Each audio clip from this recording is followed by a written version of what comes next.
Berarti selama ini kalam imam ini dipelintir gitu. Kata Imam Malik, ketika ada seseorang ngetes, kaifal istiwa, bagaimanakah istiwa? Dalam satu riwayat dia mengatakan al istiwa ma'lum. Istiwa itu dimaklumi maknanya, bahwa istiwa dalam bahasa Arab ada 15 makna. Itu maksudnya maklum. Kalau kita Arab maklum, kalau dia maklum beneran, Arab beneran dia. Ya, Arab cemas. Terus wal kaif, nah ini satu riwayat ini yang jadi persoalan. Wal kaif majhul. Kaif, tata caranya tidak diketahui. Ini kalam berbahaya. Wal imanu bihi wajib. Percaya kepada istiwa wajib. Wassual anhu bid'ah. Mempertanyakannya bid'ah. Entena bid'ah. Maka beliau mengatakan akhrijuhu. Sekarang keluarkan dia. Itu kali-kali umur Imam Malik ngusir orang. Gak pernah beliau ngusir orang, karena beliau tidak mau ada ahli bid'ah duduk di majelisnya. Tapi bid'ah versi Imam Malik bukan bid'ah versi kita. Di kita cuma karena beda masalah fikih disebut bid'ah. Sahabat-sahabat yang karena Allah, persoalan fikih lebih luas dari akidah. Lebih leluasa, lebih santai, lebih banyak khilafiyahnya. Cuma karena beda yasinan gak yasinan udah gak mau bermajelis. Cuma karena beda kunun gak kunun udah gak mau bermajelis. Cuma beda Sayyidina sama Sayyidina udah gak mau bareng. Itu gagal fokus. Itu bukan bid'ah. Itu namanya khilafiyah. Apa beda khilafiyah? Diperdebatkan dalilnya. Dalilnya ada. Kalau bid'ah tidak ada dalilnya. Bisa bedain? Apa beda bid'ah dengan khilafiyah? Bid'ah tidak ada dalilnya. Kalau khilafiyah diperdebatkan dalilnya. Orang yasinan punya dalil nggak? Orang anti yasinan punya dalil juga. Tuh, diperdebatkan, berarti ini belum tentu bid'ah. Oke? Sentuh lawan jenis batal.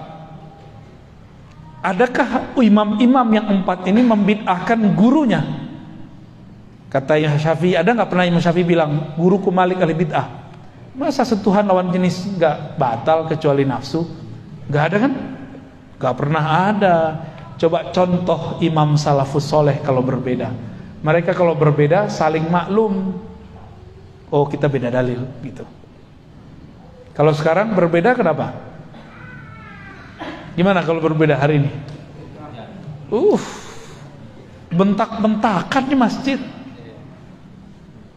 Masjid ini kayaknya masih belum ada bentak-bentakan ya. Ya paling senggol-senggolan sih udah ya. Dimaklumi lah. Yang nyenggol-nyenggol biasanya orang nggak mengerti, baru awam. Wah, mendung ya. Makasih ya. Jadi apa bid'ah? Sesuatu yang Imam Malik ngomong soal anhu, kamu mempertanyakan ini, itu bid'ah, nggak ada dalilnya. Ternyata sahabat Nabi nggak pernah ada yang nanya bagaimana istiwa. Nabi nggak pernah menjelaskan apa itu istiwa. Maka mempertanyakan itu bid'ah. Ini lafaz pertama, tapi ini berbahaya. Tadi ada lafaz wassual awal kaif anhu majhul. Tata caranya tidak diketahui. Berarti ada dong. Kalau punya tata cara, berarti Allah ini masih belum sempurna, karena masih butuh cara. Maka teks ini kita cek sumbernya di mana. Sumbernya dalam kitab Imam Al-Baihaqi, judulnya Al-Asma was Sifat. Ada di kitab itu. Tapi dasar orang suka memperkosa teks. Giliran teks ini diambil, penjelasannya nggak diambil. Ini sering banget ini. Contoh lain, Imam Syafi'i mengkritisi tasawuf, teksnya diambil, penjelasannya nggak diambil. Sering begitu. Imam Syafi'i menghukumi ahli kalam, tapi penjelasannya nggak diambil. Jadi mengkhianati kitab. Kalau orang bisa baca kitab kan tahu yang nukil ini pengkhianat. pengkhianat Imam Syafi'i, pengkhianat Imam Malik. Ya. Imam Syafi'i nggak maksud begitu, dia arahkan begitu. Ternyata ada riwayat kedua. Imam Malik ditanya mengenai bid'ah, mengenai istiwa. Bagaimana Allah bersemayam itu gimana? Lalu beliau mengatakan, al-istiwa ma'lum. Istiwa itu diketahui adanya. Wal kaif anhu marfu. Dan Allah maha suci dari kaif, bagaimana. Di atas, di bawah, di arah atas atau di arah mana, bersentuhan atau tidak. Coba kalau duduk bersemayam itu duduk artinya. Kalau duduk nempel nggak? Ada nggak orang duduk nggak nempel? Nempel ya. Ada seorang tokoh di masa salaf, tapi akidahnya bukan akidah salaf. Namanya Muhammad bin Karram. Siapa namanya? Muhammad bin Karram ini, dia periwayat juga, tapi akidah dia kacau. Dia mengatakan Allah istawa, duduk dan bersentuhan dengan arsy. Tuh, gawat ya tuh. Dia wafat tahun 255, orang gila, dia salaf. Maka ada salah seorang imam yang juga dia ahli hadis, tapi akidahnya tidak mengikuti ahli hadis. Namanya Utsman bin Sa'id Ad-Darimi. Coba diulang-ulang namanya. Utsman bin Sa'id Ad-Darimi. Kan dari tadi kita udah sepakat mau serius nyebut nama ya. Utsman bin Sa'id Ad-Darimi. Udah siang-siang panas nyebut nama lagi ya. Wafat 280 Hijriah. Dia menukil ajaran si Muhammad bin Karram tanpa dia sadari. Apa kata dia? Allah benar-benar di atas, dibatasi oleh arsy dan langit. Maka Allah mempunyai dua batas. Bahaya nggak tuh? Ada orang meyakini Allah punya batas. Batasnya Allah adalah langit dan arsy. Itu akidah Nabi atau akidah kelompok yang bertentangan dengan Nabi? Gak usah langit dulu, batas. Kata batas ada gak di Quran? Untuk Allah? Gak ada. Tapi dia mengatakan, siapa yang menolak Allah punya batas, berarti dia menolak Al-Quran. Tuh, ayatnya sama. Lalu saya ceklah, Darimi ini pakai ayat mana? Lo ayatnya Ar-Rahman 'alal arsis tawa. Ilaihi yus'adul kalim. Kepadanya lah diangkat kalimah. Malaikat ada naik setiap hari, setiap sore. Bagi dia itu dalil Allah bertempat di atas arsy. Dan yang paling lucu, mereka berkeyakinan Allah di atas arsy. Itu dalilnya Rasulullah Mi'raj. Padahal Mi'raj itu bukan dalil Allah bertempat di arsy. Mi'raj itu dalil sholat, sejarah sholat. Itu dua hal yang berbeda.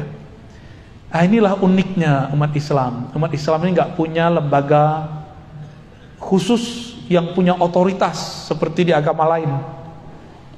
Agama ini nikmat plus musibah. Nikmatnya Bapak ini kalau ngaji bisa jadi penafsir. Kalau nggak ngaji stop dulu, karena menafsir dengan hawa nafsu neraka tempatnya. Mau depan neraka. Ya, jangan coba-coba. Ya. Kalau nggak ngerti uskut. Ya. Kalau nggak ngerti diem aja udah.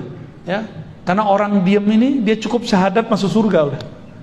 Tapi kalau dia mulai komentar Allah bertempat, udah dihisap itu kalam. Yang bilang Allah tidak bertempat juga dihisap. Apa dalil dia ngomong begitu?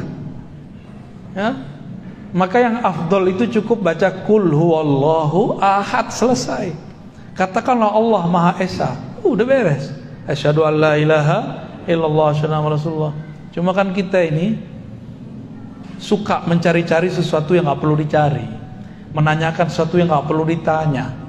Makanya orang ini datang katanya ilmiah. Apa itu istiwa? Bagaimana cara istiwa? Nah, Imam Malik jawab, tata cara istiwa maha suci Allah dari itu. Berarti istiwa bukanlah diartikan duduk. Kalau duduk itu ada caranya. Nih saya duduk, ada caranya kan? Duduk. Lebih gede saya apa kursi? Beneran? Allah kalau duduk di atas aras lebih gede mana? Tuh, kalau kita bilang sekali istiwa artinya julus, qu'ud, karena si Ibnu Karam dan Darimi bilang arti istiwa itu duduk. Antum mau salaf yang begitu? Itu bukan salafus saleh, itu salafut thaleh. Ya. Imam Ahmad gak pernah mengajarkan itu. Imam Malik gak pernah mengajarkan itu. Imam Nafi' tidak pernah mengajarkan itu. Syafi'i tidak pernah mengajarkan itu. Sufyan bin Uyainah gak pernah mengajarkan itu. Mereka cuma ngomong Allah istawa, selesai, gak ada komentar. Itu yang disebut salaf. Itu akidah saya. Maka saya tidak memaknai istiwa. Saya tidak mentakwil istiwa. Hanya Allah yang tahu makna istiwa. Itulah kalam Imam Syafi'i. Dipretelin lagi kata Imam Syafi'i, wallahu a'lam bimuradi, atau ala ma aradahu Allah wa rasuluh. Istiwa itu, bersemayam itu sesuai dengan maksud Allah dan Rasulnya. Coba ulangi, sesuai maksud Allah dan Rasulnya. Yang Allah maksud tahu nggak? Bagi mereka yang Allah maksud duduk. Itu berarti mereka menggiring kepada satu pemahaman. Padahal kalimat Imam Syafi'i apa? Itu menyerahkan makna kepada Allah. Maksud Imam Syafi'i, cukuplah Allah yang tahu, kamu nggak usah cari tahu. Tapi oleh mereka teks itu digiring, diperkosa, dipretelin. No, Imam Syafi'i meyakini Allah istawa, karena itulah maksud Allah dan Rasulnya. Dipretelin enak amat ya. Ada yang tahu maksudnya? Gak ada yang tahu. Oke. Titik dulu ya. Allahumma sholli ala sayyidina Muhammad. Udah mulai ngebul nih ya. Uban nambah nih abis ini nih. Oke, kita stop dulu itu.